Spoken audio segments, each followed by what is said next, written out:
In the vast and unforgiving steppes of Mongolia, a boy named Temüjin was born, destined to change the course of history. The year was 1162, and the Mongol tribes were divided, locked in constant conflict. Temüjin's early life was one of struggle, a cruel reflection of the harsh world around him.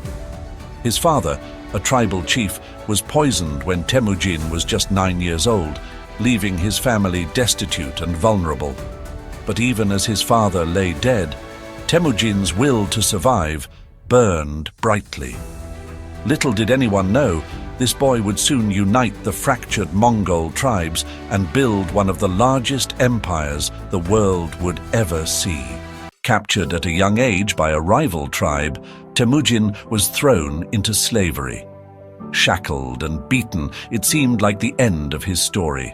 But as the saying goes, a lion does not die in captivity. With grit and cunning, Temüjin escaped his captors and swore never to be shackled again. His escape wasn't just physical, it was a rebirth. From that moment, he vowed to rise above all adversity and unite the Mongol tribes under a single banner. The boy in chains was becoming a warrior king. Temüjin's path to power was marked by both deep loyalty and tragic betrayal. One of his closest allies was Jamuka, a blood brother who shared his dream of a united Mongol nation. Together, they led their people in battles, their bond unbreakable, or so it seemed. But as their ambitions grew, so did their differences.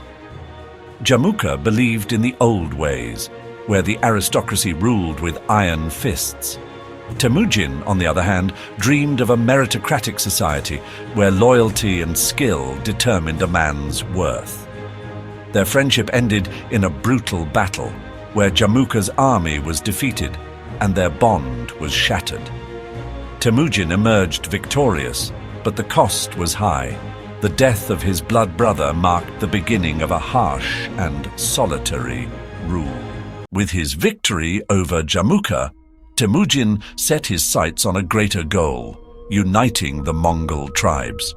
One by one, he brought rival clans under his command, using both diplomacy and force. He didn't just conquer, he redefined leadership. Instead of relying on noble bloodlines, Temüjin promoted men based on merit, loyalty, and skill. The once fractured Mongol tribes began to unite under the banner of Genghis Khan, the universal ruler. The Mongols, once divided, were now a powerful force to be reckoned with. Genghis Khan didn't just build an army, he created a war machine. His military genius was unparalleled, and his methods became legendary. His cavalry, swift and deadly, struck like a thunderstorm, overwhelming enemies with speed and precision. He used deception to confuse and demoralize his foes, including feigned retreats that lured enemies into traps. The Mongols moved faster than any army before them, and their tactical brilliance made them nearly unstoppable. But Genghis Khan was more than a conqueror. He was a master strategist, understanding that victory was won with the mind as much as the sword. As the Mongols expanded, they came face to face with the most formidable fortifications in the world, China's walled cities. In 1215, Genghis Khan faced the walled city of Zhongdu, modern Beijing. This was a test unlike any other. The Mongols had never besieged a city like this before. But Genghis Khan was no ordinary leader. He recruited Chinese and Khitan engineers, adapting new siege technologies, trebuchets, battering rams, and siege towers. After a brutal and lengthy siege, Zhongdu fell. The Mongols had proven that no fortress, no matter how fortified, could stand against their relentless will and military innovation. In 1218, the Khwarazmian Empire made a fatal mistake. It killed Mongol merchants who came in peace. Genghis Khan, enraged by this insult, unleashed his fury on the empire. With unmatched speed and ruthlessness, the Mongols began their relentless campaign of vengeance. The city of Bukhara fell first, followed by Samarkand, where Genghis's forces decimated the defenders and erased the empire's wealth and culture. The Mongols didn't stop at conquering. They obliterated entire populations, leaving nothing behind. 70 cities were destroyed in their wake. The sheer scale of the devastation sent shockwaves across the world. It wasn't just about revenge, it was a warning. Genghis Khan showed that no empire, no matter how powerful, could survive his wrath. The fall of Khwarazm also marked the Mongols' looming threat to Europe, changing the course of history forever. Under Genghis Khan, the once fractured Silk Road flourished. What had been a dangerous and fragmented trade route was now a protected artery for commerce, culture, and ideas. The Mongols, known for their fierceness in battle, became the protectors of this vital trade network. Goods, technology, and knowledge flowed freely across the empire. Gunpowder, paper, and the compass were spread from the east to the west. The Mongol Empire became a crossroads for civilizations, a bridge between Asia and Europe, facilitating cultural exchange on an unprecedented scale. Genghis Khan's empire was one of diverse peoples and religions. While many see him as a brutal conqueror, his vision of governance was ahead of his time. He allowed religious freedom within his empire. Buddhists, Christians, Muslims, and followers of other faiths lived side by side in relative peace.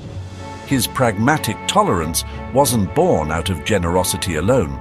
It was a means to maintain unity in his diverse empire. But Genghis Khan's approach to governance wasn't just about peace.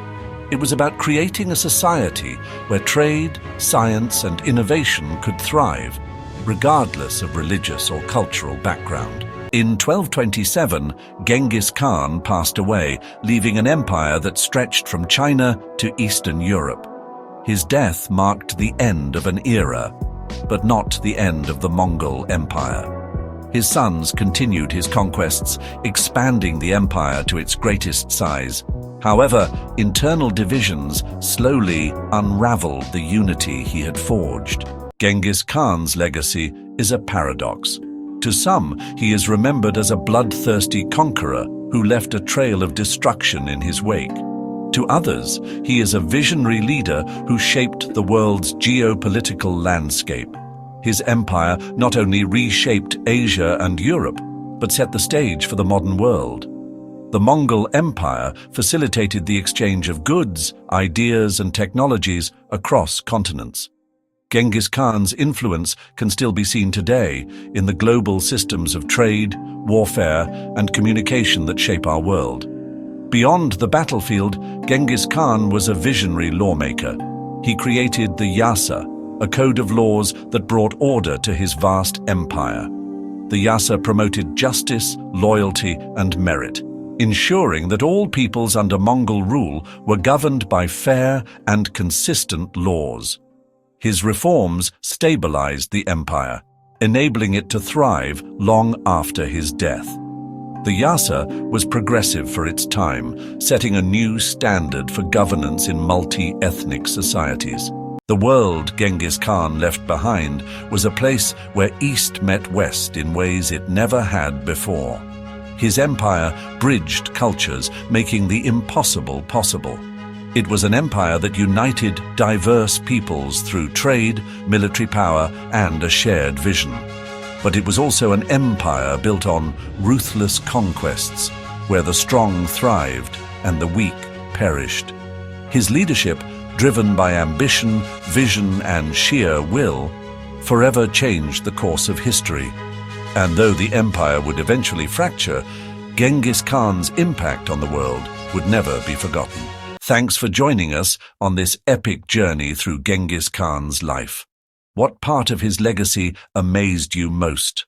Drop a comment, share, and subscribe with notifications on for more epic stories.